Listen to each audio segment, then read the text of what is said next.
ኤርትራ ጋር በተያዘ ከአጠቃላይ ዲፕሎማሲውን ማብረን እንድንመለከተው እንችላለን የኢትዮጵያ ዲፕሎማሲ የት ነው ያለው አብይ አህመድ ዛሬ በኢትዮጵያ ሰማይ ላይ በኢትዮጵያ ምድር ላይ አንድ የሆነ መስመር አስምሯል ያንን መስመር ያልተከተለ ባዳ ነው የተከተለ ደግሞ አርበኛ ነው የሚል ብያኔ እንዲሰጥ ያደረገ ነው ያ መስመር የብልጽግና መስመር ነው ኢትዮጵያ ሰመረችው አይደለም ከኢትዮጵያ ጥቅም አንፃር ዘላቂ ጥቅም ከግራጎን ከላይ ከታች በደንብ ተሰልቶ የተሰመረ መስመር አይደለም አብይ አህመድ ያሰመረው ነው አንዳንዶች ይገርመኛል አንዳንዶችንም የፖለቲካ አቅምና ግንዛቤ እንድንጠይቅ አድርጎናል ከብልጽግና ውጪ ያሉ ገና የአሰብ ጉዳይ የባርበር ጉዳይ ተነሳ ብለው ከአብይ ጋር አብረን ከበሮ ካልደለቀን ብለው ግድ የለም ይሄን ነገር በሰከነ መልኩ እንመልከት ብሎ ደሳለኝም በፓርላማ ሲጠይቅ አሁን ላይ ደሳለኝን የኤርትራን ባንዲራ አልብሶ የኤርትራ ወኪል ያደረጉ እዚህም እዚያም ስሙን የሚያጎድፉ ሰዎችን ስንመለከት እውነት ለመናገር ይሆንማ የተሳሳተው ነገር አለ አብይ ብቻ አይደለም በሌሎችም አካባቢዎች ስለ ነገሮች ያላቸው ግንዛቤ ነገሮች እንዴት ነው የሚታዩት ይሄ የቃቃ ጫውታ አይደለም አሰብም ባርበርንም በተመለከተ እንዴት ነው የምንመለከተው እንዴት ነው የምናየው ከኢትዮጵያ ዘላቂ ጥቅም አንፃር አሁን ዓለም ከደረሰበት ከተለያዩ ነገሮች አንፃር እንዴት ነው የምናየው አይደለም አብይ አህመድ ሲጮው አብሮ የሚጮው ከፍ አድርጎ ድምጹን ሲያሰማ አብሮ ከፍ አድርጎ አፉን የሚከፍት እንጂ ነገሮችን በጥሞና የሚመለከት በሌላም አካባቢ ያሉትን ሰዎች እየታዘበን ያለ ነው ለማንኛውም ከዚህ አንፃር ያለውን አጠቃላይ ሁኔታ እንዴት ታይዋለም ኤርትራን በዛ ደረጃ ሲገልጻት ስለ ኤርትራ የተለየ ነገር ኖሮን አይደለም ከራሱ አንደበት ራሱ የተናገረውን የሱ ጀነራሎች የተናገሩትን ያኔ በዛ በምጥ ወቅት ዛ ቀበሮ ጉድጓድ ውስጥ አብረን የጀነራል አባው ታደሰን ቃል እዚህ ላይ መድገም አልፈልግም በዛ ደረጃ የኤርትራን ወታደሮችና ኤርትራን የገለጸበት እነ ሬድዋን ሁሴን እነ ጀነራል ማመር ተሰማ እነዚህ ሰዎች ያሉትን እንግዲህ በአርካይቭ የተቀመጠ ነው ሰው ፈልጎ መስማት ይችላል ዛሬ አብይ አህመድ እዛ ሶማሌላንድ ሄዶ ቁማር ተበልቶ አንካራ ሄዶ ሌላ ቁማር ተበልቶ ዛሬ ደግሞ ይሄንን ይዞ ሲመጣ አብረን ከበሮ ካልመታን እኛ ኢትዮጵያዊ አይደለንም እኛ ባንዳንን የሚል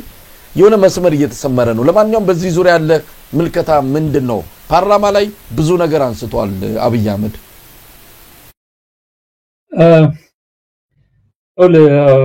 እንግዲህ ዋናው ነገር ይሄ ትልቁ ጉዳያችንና መሰረታዊ በሆነ መንገድ ሲያብይም ሐሳብ የላቸውም ይላል የሱ ደጋፊዎችም ይሄንን የሚያምኑ ስለሚመስለኝ በተወሰነ ደረጃ ወደ መሰረታዊ ወደ ሆኑ ከዲፕሎማሲ ጉልበት ጋር የተያዙ ነጥቦችን እናንሳ ዋናው ትልቁ ነገር አንድ አገር የመሰረታዊ የሆነ የፖለቲካ የዲፕሎማሲ አቅም ልትገነባ የምትችለው የረቀቁ የዲፕሎማሲ ሰዎች ስላሏት አይደለም ሲጀምር ችሎታ ብቃት ያላቸው የሚጠቅሙት ነገር አለ እነሱ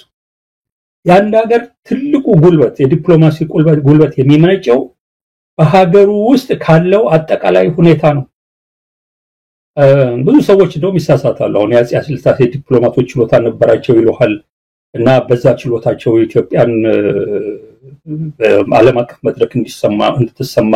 ለማድረግ ችለዋል ምናምን ይሉሃል ያለው አሁን ችሎታ በተከታታይ ከመጡ መንግስታት ዲፕሎማቶች የበለጠ ችሎታ የነበራቸው ሰዎች ነበሩ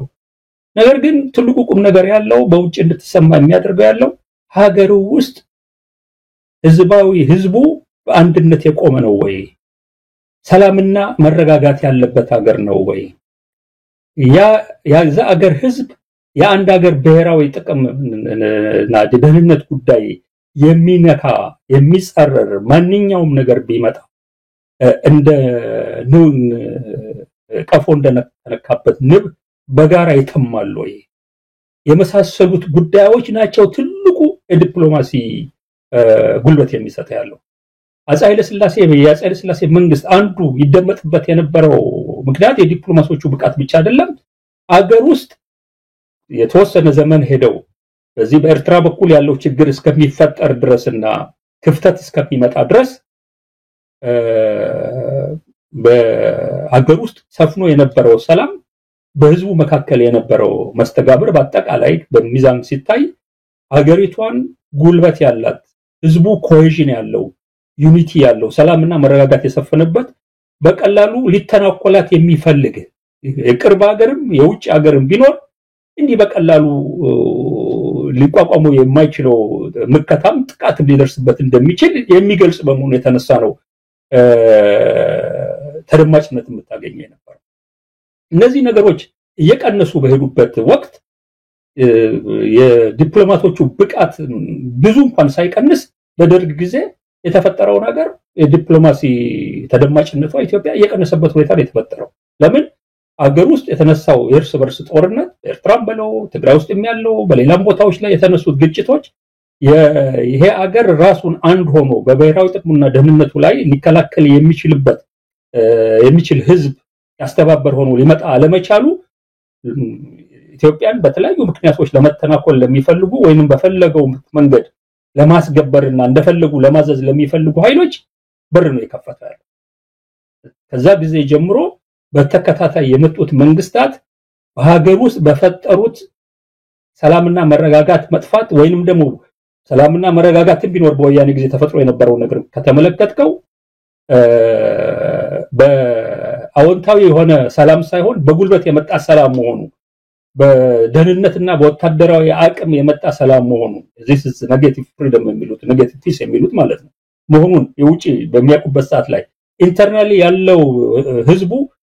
በፍላጎትና በፈቃዱ የሚገዛበት ሁኔታ እንዳልሆነ በሚያውቁበት ሰዓት ላይ ከፍተኛ የሆነ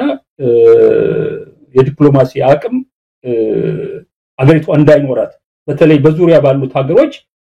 እንደፈለጉ ነገሮችን መተንኮስ መጎንጎን የሚችሉበትን ሁኔታ ወይ ማሰብ የሚችሉበትን ሁኔታ የፈጠረበት ሁኔታ ነው የመጣው። አሁን በተለይ ደግሞ ጭራሽኑ ከመትኛውም ዘመን ያደግ ዘመን በጣም የተሻለ ነው በዲፕሎማሲ በኩል ተደማጭነት እንዲኖር ለማድረግ የነበረ ሁኔታ ከነችግሩ አሁን ግን በጣም የባሰ ነው። አገሪቷ ኢንፈርኖ ነው። ህዝቧን የምትለበልብ ከግማሽ በላይ የሚሆነው ሀገር በጦርነት ቀጠናነት ተመድቦ ባለ በገዛ ሀገር ውስጥ መንግስት ጀት ሄሊኮፕተር ጋንሺፕ ድሮን እና መድፍ ከባድ መሳሪያ የመሳሰሉትን እየተጠቀመ ከገዛ የሀገር ህዝብ ጋር የሚዋጋበት ሁኔታ በዓለም አቀፍ መድረኩ ላይ በከፍተኛ ደረጃ ጉልበት እንዳይኖርህ የሚያደርግ ነገር ነው። በቀጠናው ጉልበት እንዳይኖርህ የሚያደርግ ነገር ነው። በዙሪያ ባሉት አገሮች አይን ጉልበት እንዳይኖርህ የሚያደርግ ነገር ነው። ስለዚህ መጀመሪያ ስለ ውጭ ግንኙነት ስለ ጂኦፖለቲካል ስለ ሀገራዊ ብሔራዊ ጥቅምና ደህንነት አንድ መንግስት ምንም ነገር ከማውራቱ በፊት ማሰብ ያለበት ለእንዲህ አይነቱ መሰረታዊ የሆነ የሀገር ጥቅምና ደህንነት ዋስትና የሚሆነው ጉዳይ ላይ መስራት ነው ያለበት። ሀገር ውስጥ ሰላም መረጋጋት ማህበራዊ ኮሄዥን እንዲኖር ዩኒቲ እንዲኖር ህዝብ ሀገር ውስጥ ብቻ የሀገር ውስጥ ነገር መልክ ስታስይዘው ውጭ ያለውን መልክ ይይዛል ያለው ተመሳሳይ ሆነ የሀገር ውስጥ ያለውን አንድነት ማምጣት ብትጀምር በዳያስፖራ ያለውንም በሚሊዮን የሚቆጠር ኢትዮጵያዊ አንድ አድርገህ ብዙ ነገር እንዲሰራ ማድረግ የምትችልበት ትልቅ ዲፕሎማሲ ጉልበት አለው ይሄ ከፕሮፌሽናል ዲፕሎማቶች በላይ። ስለዚህ ይሄንን መሰረት ያደረገ ነገር ላይ ዲፕሎማቶችን ሲጨምርበት የትም ሄዶ ቢናገሩ ይደመጣሉ። ማንንም ሀገር ለኢትዮጵያ ሊቀልድባት ብሎ ቢያስብ ሊቀልድባት የማይችል ሀገር ሆና ትታያለች፣ ትከበራለች፣ ትፈራለች። ይሄን አይነት ሁኔታ ያልፈጠረ መንግስት መሆኑን መጀመሪያ ሁሉም ማወቅ መቻል አለባቸው። መሰረቱ ይሄ ነው እና እየተነሱ ምናምን አሁን በየጊዜው የተለያዩ ደካማ ዲፕሎማት ስላለው ነው አብይ የኢትዮጵያን በዲፕሎማሲ መድረኩ ውድቅ የሆነችው ምናምን ይሏል። አይደለም፣ መሰረታዊ የሆነው ችግር ነው የዲፕሎማሲ ፈተና ውስጥ። ይሄንን አይነት አስቸጋሪ የሆነ በብዙ ነገር ቫልነራብል የሆነ አገር ይዞ ነው አሁን እንግዲህ የኢትዮጵያን ጂኦፖለቲካ ጥቅም አስጠብቃለሁ ይሄንን ለማድረግ አሰብን ለማምጣት አብይ ማነው ኤርትራ ላይ ዘምታለሁ የሚለው። ይሄንን ቀድማ ጀምረዋል። አንተ ይሄንን ነገር አሁን የሚሉት እነሱ በባሌ ወይ በቦሌ ነው የሚሉት ያለው። ቦሌ ማለት በዲፕሎማሲ መሆኑ ነው። ከየት እንደቃረሙት አላቀም። ይሄን አባባል ድሮ በተማሪዎች እንቅስቃሴ ጊዜ የነበረ አባባል ነው። ባሌ ግን የጠመንጃ ትግል የሚደረግበት ቦታ ስለነበረ በጉልበት ማለቱ ነው። ብርሃኑ ጁላ እንደተናገረው አብይም በቀደም ግልጽ አድርጎታል። በቃ ይሄንን ጉዳይ በጉልበት ነው የምናስፈጽመው ብሏል። ሰላማዊ ዲፕሎማሲ የሚለው ነገር ዝም ብሎ ለማንሳት ያለ የተነሳ ነው። ለነዚህ ነገር የሚለው ነገር ግን በጉልበት ማድረግ ይቻላል ብሎ ነው የሚያስበው ያለው። ቅድም ያልኩን መሰረታዊ የሆነ መቆሚያ የሌለውን አገር ይዘህ እንዴት ነው በጉልበት አንድን ነገር አሳካለሁ ማለት? አሁን ማወራለ በጉልበት ማሳካት አለማሳካቱ ትክክል ነው አይደለም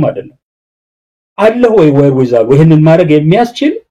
መሰረት አለ ወይ እዛ ሀገር ውስጥ? ይሄንን ጥያቄ ማንንም አይመልስልህም። ከዛ በኋላ መጥተህ ደግሞ በጉልበት ማድረግ የምትለው ነገር ራሱ ምን መዘዝ ነው ይዞ የሚመጣው? ቅድም ጀምረዋል ያለው ሶማሌላንድ ላይ ሄዶ የሶማሌላንድን እንደ አገር ዕውቅና ሰጣለሁ ብሎ ያንን የመግባቢያ ሰነድ ፈርሞ ወደብ አገኘን ብሎ በጮህበት ሰዓት ላይ የለም ይሄ የመግባቢያ ሰነድ ትልቅ መዘዝ ያመጣል፣ ኢትዮጵያን ትልቅ ችግር ውስጥ ይጥላል፣ በዓለም አቀፍ ማህበረሰቡ አይን ተራ ወንበዴ አድርጎ ሊያሳያት ይችላል፣ እንደ ፓራያን ሊያሳያት ይችላል። የኢትዮጵያን መሰረታዊ ብሔራዊ ጥቅምም ለማስጠበቅ በጣም አደገኛ ነው። ያንድን አገር ክፋይ የሆነን አንድን ቦታ ለዋላው ሀገር አርጋ ዕውቅና መስጠት በተለይ ኢትዮጵያን በመሰለ ሀገር ላይ በህገ መንግስቱ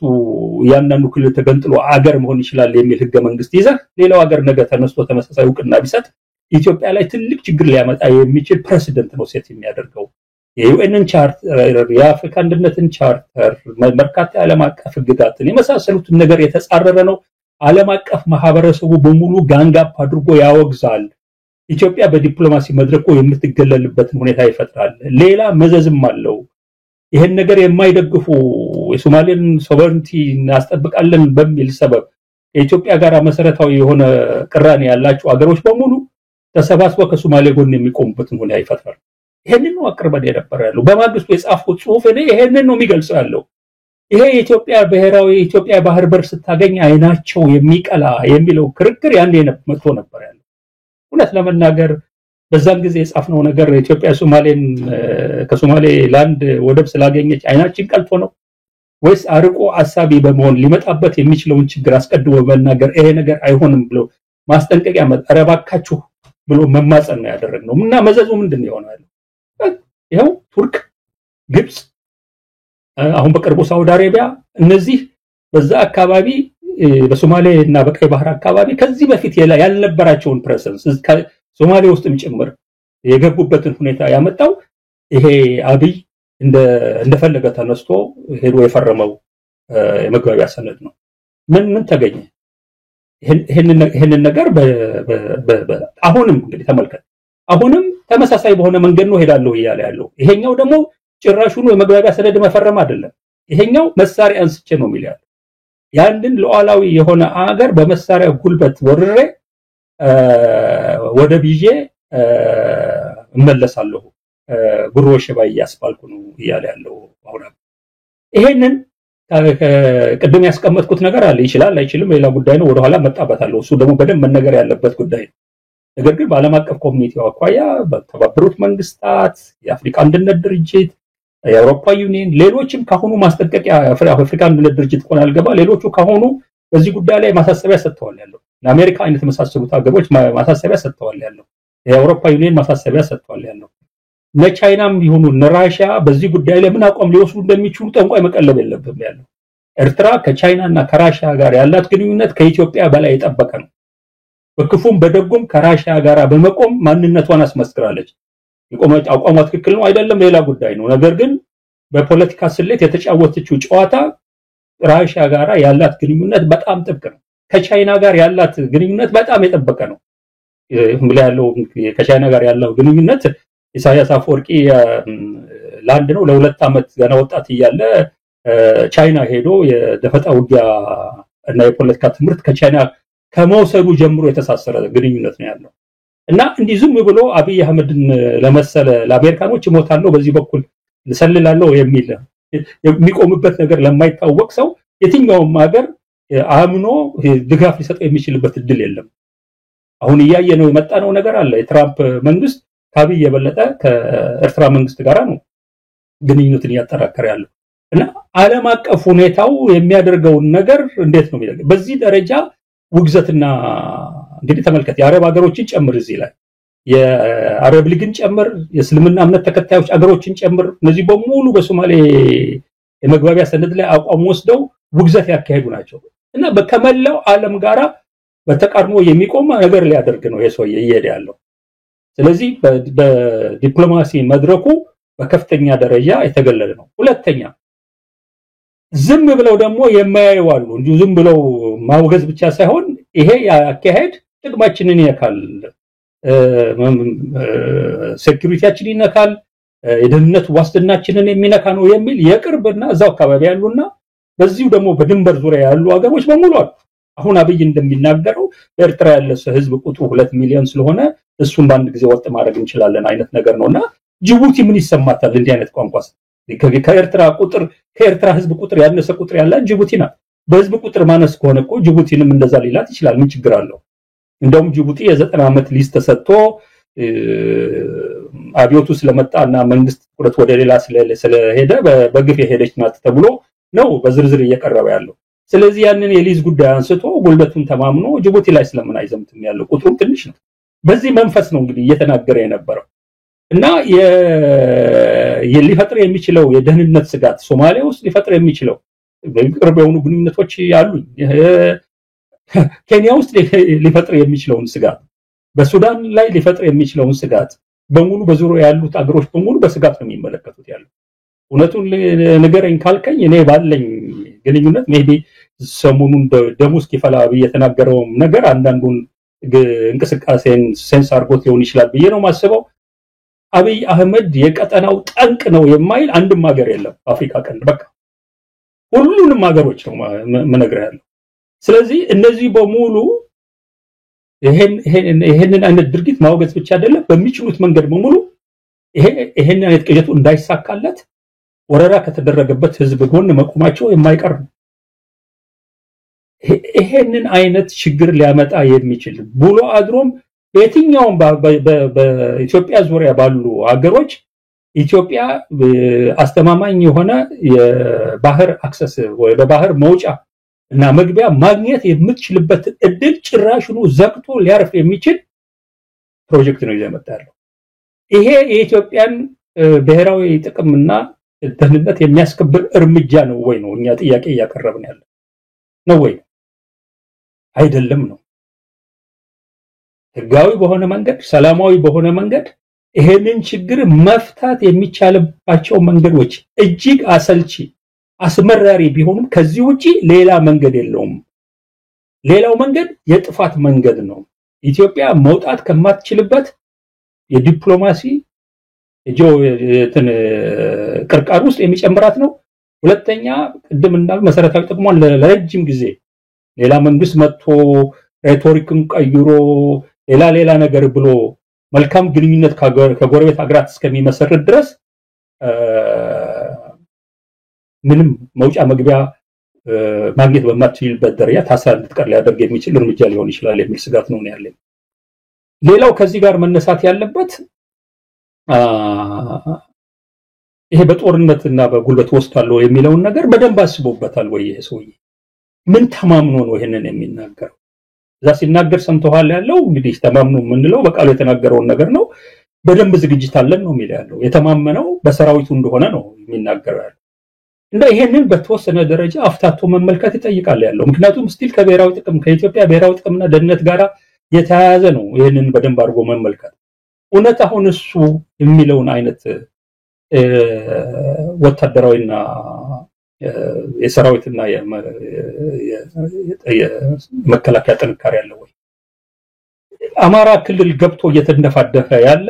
ኦሮሚያ ውስጥ የሚደረገውን ትግል ማስቆም ያልቻለ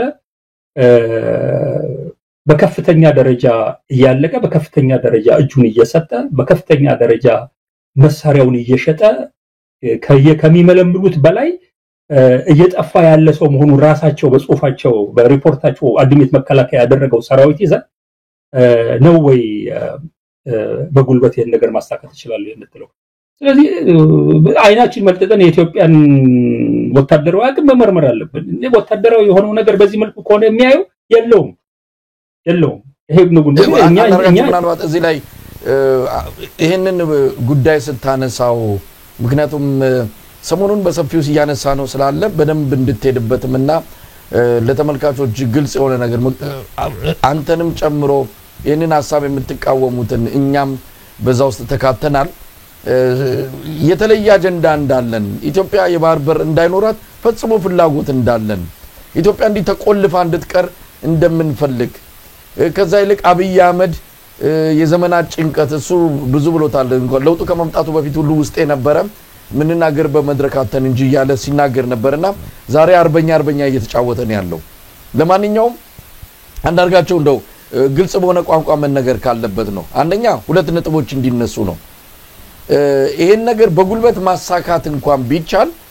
ውስጥ ያለው ነገር ይፈቅድለታል ወይ ኢትዮጵያ ውስጥ ባሁን ሰዓት እንዲ ተለያይተን በመሃላችን ግድግዳ ተሰርቶ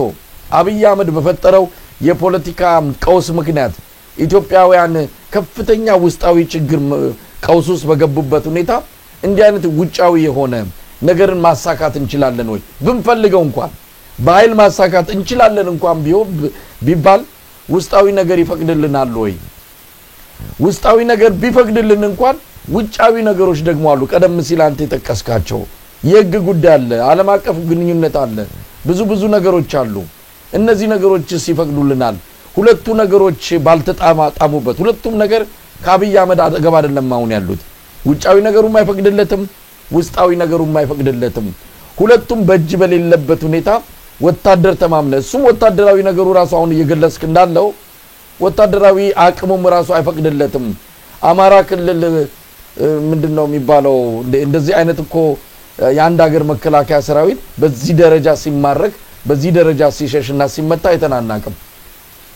ስለዚህ ውስጡም ውጭም ካልፈቀደለት አብይ አህመድ ምን ነገር ይዞ ነው እንዲህ አይነት አጀንዳ በጣም ትልቅ አጀንዳ ነው በጣም ትልቅ ከባድ እንዴት አድርጌ ያሳካለው ነው ውጭም አይፈቅድለትም ውስጣዊ ሁነቶችም የሚፈቅዱለት አይደለምና እዚህ ላይ በደንብ መነጋገር የሚያስፈልግ ይመስለኛል አሁን እኮ ያልኩት ያለበረው ነው የውጭውን በዝርዝር ሄደንበታል በውስጥ ምልህ እሱ መቼም እንግዲህ መንግስት ነው አማካሪዎች አሉት የጦር አማካሪዎች አሉት የፖለቲካ አማካሪዎች አሉት እንደዚህ ቁጭ ብለው እንደሚተነትኑት እኛም እውነት ሪያሊቲውን መተንተን ነው ቅድም ላቀረብከው ነገር ለአንድ ደቂቃ ላይ ለዚህ የኢትዮጵያ ባህር በር ቢቆራት ምናምን ነገር የማይወዱ ተቀርቀራል ዘላለም እንድትኖር የሚፈልጉ ምናምን ለሚሉት መልስ አልሰጥም ምክንያቱም ምልህ በታሪክ ቅድም አስቀምጫለሁ በስብና በታሪክ በዘር ማንዘራችን ምናምን ነገር ሀገር ጥቅምና ሀገር አርበኝነት ታሪክ ጋር በማይበጣጥስ ክር የተሳሰርን ሰዎች በሌላ በኩል ትናንትና ታሪኩን ባክግራውንዱ ምን እንደነበረ ለምናገር ማንዘሩ ምን ሊመስል እንደሚችል የምናቀው ሰው መጥቶ አርበኛ ሆኖ እኛን በሌላ ሀገር ሲከስ መልስ አልሰጥም እኔ ምክንያቱም መልስ መስጠት የለ ዲፌንሲቭ በሆነ መንገድ የታወቀ አቋም ነው ያለን ወደ ምንም በሚመለከት እኮ የሚገርም ነገር የሱ ዲጂታል ካድሬዎች እኮ ቀደም ብሎ በኔ በጻፍኳቸው መጽሐፎች ላይ ያስቀመጥኳቸው ነገሮች እያነሱ እኮ አንዳርጋቸውም ይሄን ብሎ ነበር በሚል እኮ እስከ መተንተን ሄደዋል ያለው ያለኛ አቋም ግልጽ ነው የኤርትራ መንግስት ቀደም ብሎ ጽሁፎችን ማንበባቸዋል እኮ ያቃቸዋል እነዛ ጽሁፎች ከዘመናት በፊት ሁኔታዎችን በሚገባ ባለማሰላሰል ሌላ አማራጭና መፍትሄ አለ ወይ የሚል ነገር ሳይመረመር የተጻፉ ጽሁፎች ናቸው አሁን እኮ ምን መለከተው ያለው በእድሜያችን በገፋበት በሰከንበት አጠቃላይ የዓለም ሁኔታ ምን እንደሚመስል የሀገራችን የውስጥ ሁኔታ ምን እንደሚመስል በመናቅበት ሰዓት ላይ ነው እየተነጋገርን ያለ ነው እንጂ በስሜትና በሌላው መንገድማ እነሱ ብቻ አይደሉም ያለው አይ ካን ቴል ዩ ብዙ ልነግር ይችላልው ያለው ኢቭን የኤርትራ መንግስት በእነዚህ አይነት ጉዳዮች ላይ እኔ ያለኝን አቋም በደንብ ነው የሚያቀው ገርና የኤርትራ መንግስት ነው ያለው ስለዚህ ይሄንን እኔ ዲፌንስ ነገር ግን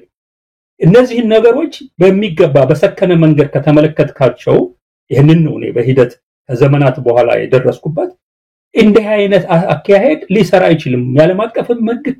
አጠቃላይ ያለም አቀፋዊ ሁኔታዎችን አይፈቅዱልህም ሁለተኛ ቅድም የጀመርነው ነገር አለ ወደሱ እንሂድ እና አገራዊ ሁኔታ ለምትለው ቅድም የዲፕሎማቲክ ጉልበት መሰረቱ ምንድነው በያስቀመጥኩት ነገር አለ እዛ ላይ ፉርሽ ኮንክ በኋላ የትኛውም አይነት ከዲፕሎማሲ ጋር የተያያዘ ሰላማዊ የሚሆን በጉልበት የተደገፈ ዲፕሎማሲ የትም አይደርስም ማለት ነው ሲጀመር ሁለተኛ ተጨባጭ አቅምንም እንደማንስተዋል አማራ ክልል የሌሎቹን አንስቻለሁ የእንደ አይነት አቅም የለው አብይ ታዲያ ምኑን ተማምኖ ነው ለሚለው ጥያቄ አብይ ሞስት ፕሮባብሊ በዩኤ የሚሰጡ ድሮኖችን ከዛ በኋላ ደግሞ ባለፉት ጥቂት ዓመታት የገዛቸው ጂፒኤስ የሚጠቀሙ መድፎችን ረጃጅም መድፎችን የመሳሰሉትን ታንኮችን እንደ ድሮ ማስተኳሽ ሳይሆን በጂፒኤስ ቦታ መርጠው የፈለጉትን መምታት የሚችሉ ታንኮችን የመሳሰሉትንና እንደዚህ አይነቶቹን ቴክኖሎጂዎችን ተማምኖ ነው እንጂ እግረኛ ሰራዊት ተማምኖ አይደለም አሁን ይሄንን እያወራ ያለው ደጋግሞም ሲያወራ ሰምተው ከሆነ የቴክኖሎጂ ላይ የተመሰረተ ውጊያ እናደርጋለን ነው የሚለው ሰምተው ከሆነ ማነው እስራኤል ጋር ለመደብደብ ሰራዊት እኮ ማስተማራት አላስፈልጋትም ሲል ሰምተዋል አንድ ጊዜ ስለዚህ ያሰበው ያለው የእግረኛ ሰራዊት አይደለም በእነዚህ በከባድ መሳሪያዎች ውጊያ ካደረኩ በኋላ ውጊያውን ከባድ መሳሪያ እንዳሸነፍኩኝ በጥቂት ብዛት የሌለው ወታደር እንዲቆጣጠረው በማድረግ በድል ወጣለው ብሎ ነው ካልኩሌት ያደረገ ያለው ማለት ነው ይሄ ነገር እንግዲህ አሰብን ይዞ አስመራ ላይ መንግስት የሚቀጥልበት ሁኔታ ካለ በካውንተር በጸረ ወረራ ውጊያ በተለያዩ ስልት መጠቀም እንግዲህ ተመልከት 30 አመት ሙሉ ደርግን በዚህ አይነት መንገድ የተዋጋና ልምድ ያለው የኤርትራ መንግስት አሰብን በጣም በቀላሉ መልሶ ማይዝበት ምንም ምክንያት ሊኖር ይችላል አብይኮ ትግራይ ውስጥ የገጠመው ችግር ይሄ ነው መቀሌን ተቆጣጣሪ ያለው ብሎ በተቀመጠበት ሁኔታና መቀሌን ለቀው ወጥተው በየገጠሩ ከሄዱ በኋላ የገረላ ስልት ተጠቅመው እያንዳንዷን የተቆጣጣራትን ቀበሌ ቀጥሎ ወረዳ ቀጥሎ ትልልቅ ከተማ ቀጥሎ መቀሌ ይዘው አባረው አዲስ አበባ ድረስ እኮ እንዲሮጥ ያደረጉት እንዲህ አይነት ወታደራዊ ስልት ተጠቅመው ነው እና አንድ ይሄ ነው እንግዲህ ይሄንን ለማስቆም አሰብን ብቻ አይደለም አስመራንም አጠፋለሁ ህዝቡንም በጠቅላላ አጠፋለሁ አገሩን ምድር አድርጌ ነው መቆጣጠር የሚችለው የሚል ከሆነ ይሄን ማድረግ የሚያስችል ምንም አይነት ጉልበት የለውም ምንም አይነት አቅም የለውም ያለው አንዱ ትልቁ ነገር ይሄ ነው ሁለተኛ ያልገባው ነገር በሌላ በኩልስ ምን ዝግጅት አለ አብይ ሁሉም ነገር ከፍቶ ያቀማለኝ ያለኝ ያለ ለኤርትራ መንግስት ሲያሳይ የነበረ ነው የኤርትራን መንግስት ላይ በደንብ አቋለው ከማንኛውም ነገር የበለጠ እያንዳንዷን ነገር በመረጃ ላይ ተመሰረተ የተደራጀ አቅም መፍጠር ትልቁ ስልቱ አድርጎ ከትግል ጊዜ ጀምሮ ነው ኢትዮጵያ ያላትን እያንዳንዷን ነገር አቅሟን ሁሉንም ነገር አበጥሮ እንደሚያቃቃለው እርግጠኛ ነኝ እና አብይ አለይ ለሚለው ወታደራዊ አቅም ማርከሻውን ሳያዘጋጅለት ይቀመጣል ብለህ ነው ታስበው አብይ ድሮን አለኝ ሲል ጸረ ድሮን የሆኑ ነገሮች አሉ የራሳቸውን ድሮን እስካሁን ሳይዙ ቀርተዋል ብለህ ነው ተመሳሳይ በሆነ መንገድ ይሄንን በመሳሪያ ደረጃ ያለ ትምክቱን አየር ላይ ተመሰረተ ነገር ሊሆን የሚያስችል ነገር እዛም ሊኖር እንደሚችል ነው የሚታየኝ ከዛ ያለፈውን ነገር በቃ በፊት ለፊት መነጋገር አለ ከዛ ያለፈው ነገር ምንድነው እሱ አሰብን ይዛለው ብሎ በሚንቀሳቀስበት ሰዓት ላይ ለምን ኤርትራ ያለ የሌለ ኃይሏን አሰብ ላይ ታውላለች አለው ያዘው ብላ በኢትዮጵያ ውስጥ በጣም በከፍተኛ ደረጃ ለህልውናችን ስጋት ላይ ወድቀናል ብለው የመኖር ያለ መኖር ጥያቄ አድርገው አብይ ህልውናችን እንዲያጠፋ ተነስቷል ብሎ የሚያስቡና እየተዋጉ ያሉ ኃይሎች አሉ የኤርትራ መንግስት እኮ እነዚህ ኃይሎች እኮ ከኤርትራ መንግስት ጋር ለመተባበር እኮ ምንም የሚከለክላቸው እኮ የሞራል እንትን የለም ምክንያቱም ህልውናቸውን አብይ አደጋ ላይ የጨመረ ናቸው እነዚህ ኃይሎች ከኤርትራ ኃይል ጋር ተደምረው ከላይ ወያኔን ፋኖ ሌሎችም ሆነው ተደምረው አሰብን ዘያዝ እኛ ቀጥታ አዲስ አበባ እንመጣለን ብለው ማርች ያደርጉ ወያኔ በ15 ቀን ደብረሲና የደረሰው እነሱ ለመሆኑ 2 ሳምንት ይፈጅባቸዋል የትኛው ወታደር ነው የሚያቆማቸው የትኛው ድሮኑ ነው የሚያቆማቸው የትኛው ጀቱ ነው የሚያቆማቸው ለሞት ይሄን እንሳስቦታል ወይ እዛ አንድ ጊዜ አይ ሪሜምበር መሐመድ ሐሰን ይሄ ጦርነት አብይ ቢጀምረው በጣም ጥሩ ነው መጨረሻውን ያመጣልናል በሚል መንገድ ተናግሮት ነበር እኔ ቢጀምረው ልክ መሐመድ ሐሰን እንዳለው ያብይን መጨረሻ የሚያፋጥን ነገር እንደሚሆን ይገባኛል ነገር ግን at the same time ይሄን ጦርነት ጀምሮ የሚያስከትለውን የሁለቱም ወገን ህዝብ እልቂት፣ የሀብት የንብረት ውድመት በዚህ ላይ በኢትዮጵያ ላይ ሊያመጣ የሚችለውን አጠቃላይ የብሔራዊ ጥቅምና የደህንነት ጉዳት ግምት ውስጥ አስገብቼ ይሄ ሰውዬ የሚያደርገው ነገር ውድቀቱን ቢያፋጥንም በዚህ መንገድ መሄዱን ለዚህ ብዬ የማበረታታ አይደለሁም ያለው። ይሄ ነገር እንዳያደርግ ነው ቢደረግ ሊመጣ የሚችለው አደጋ አስቀድሞ እንዲያይና ከዚህ ነገር እንዲቆጠብ ለማድረግ ነው። ገና ለገና ይሄንን ጸረ ህዝብና ጸረ ሀገር የሆነ ሰውዬ ይሄን ነገር ለኩሶ በዚህ እንዲጠፋ በሚል እነዚህን ቅድም ያልኩ መዘዞች በሙሉ በአገር ላይ እንዲደርሱ አልፈልግም። ስለዚህ ውጤቱ ይሄ ሊሆን ይችላል ያለው ቅድም ያልኩ ነው። አሰብን ትቶ በ15 ቀን በሁለት ሳምንት ባልሞላ ጊዜ አብይን ከአዲስ አበባ ከነ ጀሌዎቹ ጠራርጎ የሚያጠፋ ወታደራዊ ስትራቴጂ ለመንደፍ ከባድ አይደለም ነው አሰበው። ይሄን ሁሉ አስበውታል ወይ ነው አሁን የአብይ ጀነራሎች ጥያቄ ማቅረብ የምፈልገው። እንዲህ አይነቱ ነገር ይበጃል ወይ እና ምንድነው መፍትሄው? ቅድም እንዳልኩት ነው መፍትሄው አሁን መፍትሄው ወደብ አይደለም። መፍትሄው ኢንተርናል ኮሄዥን የለንም፣ አንድነት የለንም፣ ሰላም እና መረጋጋት የለንም። የሁሉም ነገር ጉልበትና መሰረታችን እሱ ነው። እሱን ሊያመጣ የሚችል የፖለቲካ እንቅስቃሴ ብቻ ነው በሁሉም መንገድ ብሔራዊ ጥቅማችንን ማስከበር የሚችለውን ነገር መስመር ማስያዝ የሚችለው። አብይ እንዲህ አይነቱን ነገር ማድረግ ይችላል ወይ? እኔ አይመስለኝም። እና እዳው ማን ላይ ነው የወደቀው ያለው? ካሉ በራሱ ስርዓት ውስጥ መጨረሻቸው እንደማያምር በጣም አሳፋሪ በሆነ መንገድ ሊወድቁ እንደሚችሉ የሚያውቁ ጀነራሎች ካሉ፣ የፓርቲው ሰዎች ካሉ ከተቃዋሚውና ከሌላው ኃይል ጋር ተባብረው ይሄንን ስርዓት ባጭር ጊዜ ውስጥ እድሜው እንዲያሳጥር ሙከራ ማድረግ። እንዛ ውስጥ እንዲህ አይነት ሰዎች ከሌሉ ይሄ ስርዓት ያመጣ ያለው አደጋ እጅግ አስከፊ መሆኑን የተረዱ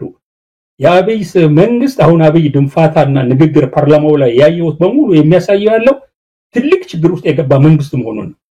ይሄ መንግስት ተቃዋሚው ሳይሰባሰብ ሳይደራጅ ይሄ መንግስት ቢወድቅ በምን እንሞላዋለን የሚል መፍትሄ ሳያመጣ ከታች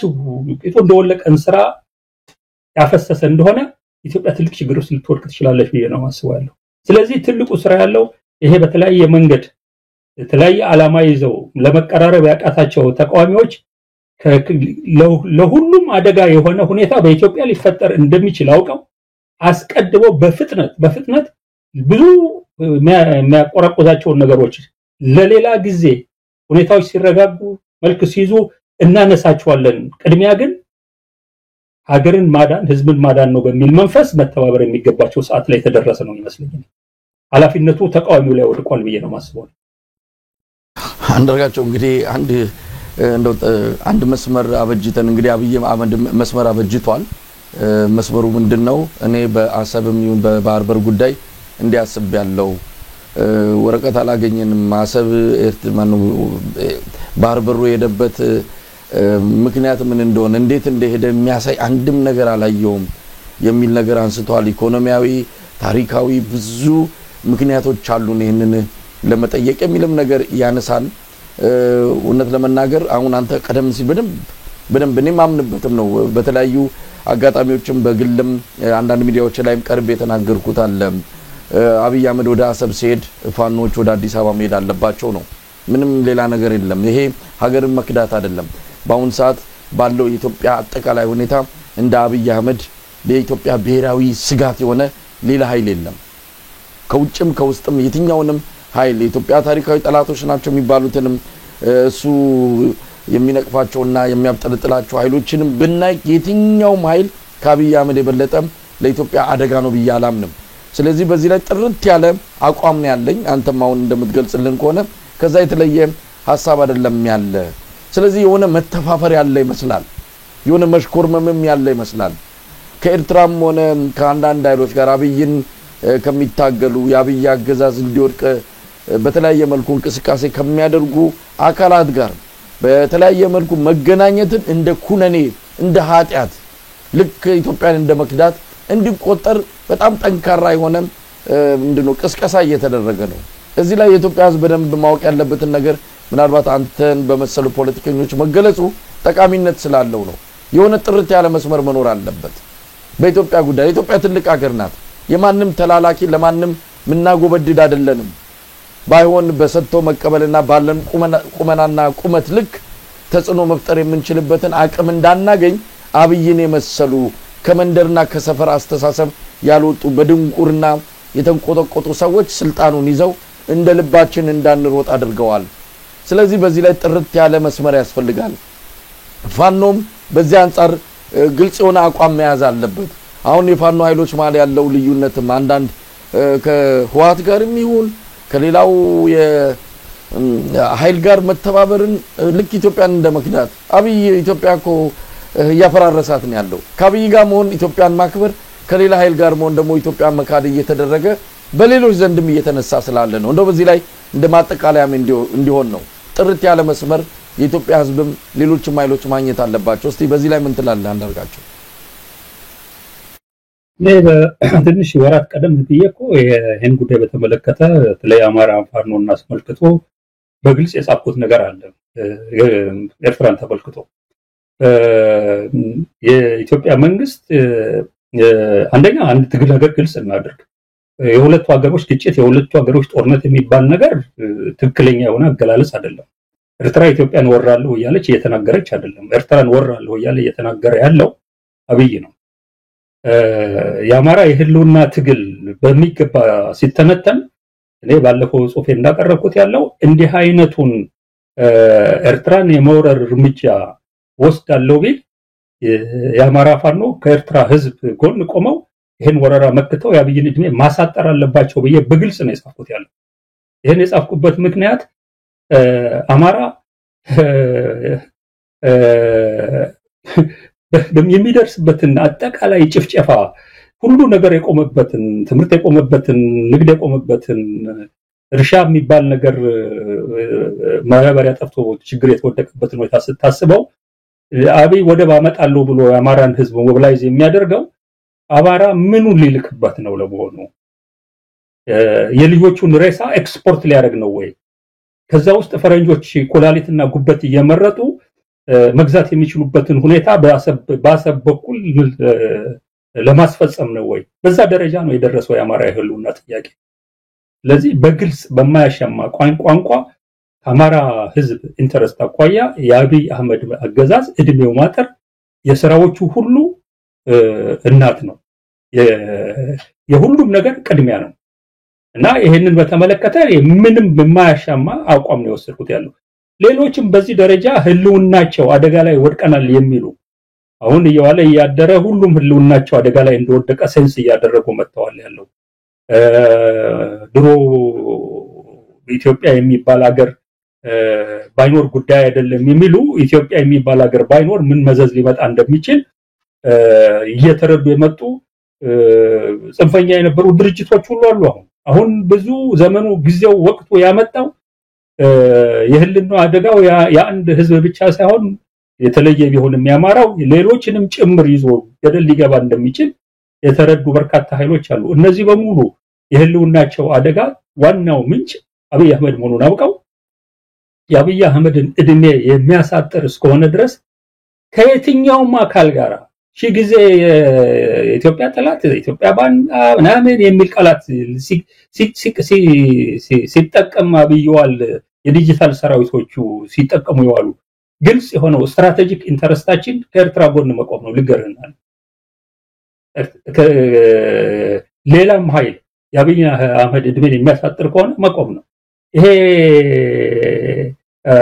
አገርን መካድ የባንዳነት ነገር ነው ብሎ ለሚያወራው ሰው አንድ ደቂቃ ስጋት አይገባኝም ያለው ደስ ይያለኝ ነው የሚለጥፍብኝ የባንዳነትና የካህዲነት ሜዳሊያ ደረቴ ላይ ይለጥፋለሁ ለደቂቃ ሐሳብ አይገባያለሁ ከአብይ በላይ ባንዳ ከአብይ በላይ አገር የካደ ከአብይ በላይ ቃሉን ያጠፈ ህዝብ የሰጠውን አመኔታና ድጋፍ በአጭር ጊዜ ውስጥ ስኳንደር ያደረገ አገሪቷን የነፍሰ ገዳዮች የዘራፊዎች የጡት ቆራጮች አሚን በዚህ ዘመን እንዴት ለሚዘገነኝ ነገር እና በአጠቃላይ የህዝብን ህይወት በከተላቸው የኢኮኖሚ ፖሊሲዎች ሲኦል ያደረገ ሰው በዚህ በታሪካችን አይተናነቅ ይሄ ማስወገድ ፕራዮሪቲ እንዴት እናስወግደዋለን አብይን አስወግደን ቀጥሎ የሚመጣው ስርዓት ተመሳሳይ የሆነ አብይን የመሰለ ፍጥረት እንዳያመጣ ምንድነው መጠብቁ? አብይ በሚወድቅበት ሰዓት ላይ አገር ያለ መንግስት ቀርታ በዚህ ከሆኑ የሴኩሪቲና የመንግስት አገልግሎት ተቋርጦ ህዝብ እርስ በርሱ ወደሚባልበት ሁኔታ እንዳንገባ ምን ማድረግ አለብን? እነዚህን የመሳሰሉ ጥያቄዎች ናቸው የኔ ጥያቄ አሁን እንጂ ያብይ እና በዲጂታል ሰራዊቱ የባንዳነትና የምናምን ታርጋ ለጠፋ ለአንድ ደቂቃ ያሳስበኝም። ትልልቅ አጀንዳዎች አሉን አሁን ያነሳውልን በእነዛ ላይ ነው መስራት ያለብን። ምክንያቱም ታሪካችንን እናውቀዋለን። ለዚህ ነው ህዝባዊ ስትሆን የምታየው ይሄንን ነው። ህዝባዊ ስትሆን በተለያየ ጊዜ ይሄ ህዝብ ታግሎ ለውጥ አምጥቷል ያለው ለውጥ ማምጥቶ ግን ያስረከበው ለኤሊቱ ነው። ኤሊቱ የተሰጠውን አደራ በየጊዜው በልቶታል ያለው የህዝብ እያመነ እየተከዳ ከዘመን ዘመን ችግር ውስጥ ነው የወደቀው። የሚቀጥለው ለውጥ በዘለቄታ ያለው ሰላም መረጋጋት ብልጽግና እንዲያመጣ ይሄ በየጊዜው እድል የተሰጠው ኤሊት ያጠፋውን ነገር መቆጣጠሪያ መንገዱ ምን ይሆናል ብለን የኢትዮጵያ ኤሊት የራሱን ኢቭል ተረድቶ ራሱን መቆጣጠሪያ ዘዴዎች ስልጣን ከመያዙ በፊት አምጥቶ ወደ ስልጣን የሚመጣበትን ሁኔታ መፍጠር እንዴት ይችላል የሚል ጥያቄ እርስ በርሱ መነጋገር አለበት። እኔ እንዳበይ አልሆንም ልሰጡኝም አልሰርቅም እድል ባገኝም ሰላም ፍትህ አሳፍናለሁ በሚል የግለሰብ ኮሚትመንት ላይ የተመሰረተ አሰራር ከዚህ በኋላ አይበቃም። እኔ ራሴን ብትጠይቀኝ በጎ በመስራት ስም ጥሩ ነገር በመስራት ስም እድል ብትሰጠኝ ገብቷል በጎ እየሰራሁ ነው ብዬ ፋሽስታዊ እርምጃ ልወስድ የሚችልበት እድል በጎ እየሰራሁ ነው ብዬ የህዝብን ሀብት የሚያባክን እርምጃ ልወስድ የሚችልበት እድል እንዳለ እያንዳንዱ ኤሊት ማወቅ መቻል አለበት። ይሄንን ካሁኑ ተገንዝቦ ነው ለውጥ ለማምጣት የሚያደርገውን ትግል ማድረግ ያለበት። ትልቁ ስራችን ይሄንን መገንዘብ ይሄን መረዳት ነው። ለውጡ እንዴት ይመጣል? ላለው ጠመንጃ ያነሱት ኃይሎች በሰላማዊ መንገድ የሚታገሉት ኃይሎች በተናጠልም በጋራም በሚያደርጉት መንገድ በብዙ መንገድ ሊመጣ ይችላል። ጥንቃቄ መደረግ ያለበት ግን ይሄንን የተጓተተ ተቃዋሚዎች ግንኙነት ሳይፈጠር በጋራ አጀንዳ ሳይይዙ ቅድም እንደነገርኩ ቂጡ እንደወለቀን ስራ የአብይ መንግስት ቢወድቅ አገሪቷ ያለ መንግስት አይደለም ያለ ስቴት ልትቀር ትችላለች። ስቴት አልባ መንግስት ማለት ሶማሌ ማለት አይደለም። በኢትዮጵያ ሁኔታ ሶማሌ በዛም በዚህም ተመልሶ ተገጣጥሞ እንደገና አገር መሆን የሚችልበት እድል አለው። ኢትዮጵያ በዛ ደረጃ መውደቅ ከጀመረች አንድ ጽሁፍ ጽፌ ነበር ሀምቲ ዳምቲ የሚሉትን የልጆች ካራክተር ግምት ውስጥ አስገብቼ አንድ ሲሰባበር ወድቆ ይሄ ካራክተር መልሰው ለመቅጠም ሲሞክሩ ትርፍ ነገር ነው የተገኘው። መቅጠም አልተቻለም። ኢትዮጵያ እንደ ሀምቲ ዳምቲ ከተበተነች በኋላ መልሶ ገበገጣጠም አይቻልም። ስትበታተን ደግሞ የሚያተርፍ እንደሌለ ሁሉም እየተረዳው መጥቷል። ስለዚህ አስቀድመን ምን እናድርግ በሚለው ላይ ጠንክሮ መስራት ይጠይቃል ያለው። የተወሰኑ ጅማሮች አሉ። በዚህ ላይ መመካከር ተጀምሯል ያለው። እኔ በፊት ለፊት ነው የምነግርህ ያለው። በቅርቡ እዚህ ኔዘርላንድ ተደርጎ በነበረው ስብሰባ ላይ ፈጽሞ መገናኘት የማይችሉ ሰዎች ናቸው ያልኳቸው ሰዎች እኔን ጨምሮ ተገናኝተን ውይይት አድርገንበታል። እቺን ሰምቶ ይሆናል አብይ እንደዛ እንደ ማንጎ ነው የሚሉ ግራዋዎች ብሎ ደሙ ፈልቶ የተናገረው ገምር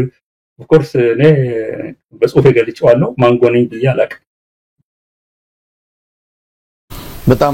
በጣም ነው ማመሰግነው።